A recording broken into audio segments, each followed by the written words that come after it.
Look, let's imagine that I'm imagining a red triangle right now. And I asked you, where is that red triangle? What is the spatiotemporal location of that thing? And you would say, like, look, it's obviously just in your brain. And I respond by saying, no, no, no. Like, if you cut my brain open, you're not going to find a red triangle. And you would say something like, it's the same thing as a computer, hardware, software. When you see a red triangle on the screen, you can't cut open a computer and find the red triangle either. It's encoded in the states of the system, and that's how the brain works. The problem with these analogies, and pretty much all analogies when it comes to consciousness, is that it presupposes the very thing it's trying to explain.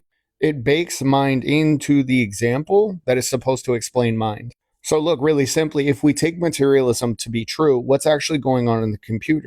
At its most basic level, there are transistors that are either on or off. These are just switches, electrical switches. Now, there's billions of them. The way they behave is dictated by rules that we program into the system. We call that syntax, broadly speaking. Now, these rules are very complex and it's multi-layered. But essentially, at the bottom layer, you have electricity as an input, and then an output from the screen as more electromagnetism. There are just pixels outputting certain wavelengths of light. Now, under materialism, your brain and your eyes take in those wavelengths, which don't have any qualities, they're not actually colorful, and interpret that as an image or a video or a piece of software, or in this case, a red triangle on the screen. But it's important to note there's no actual red triangle on the screen according to materialism. That's all in your mind.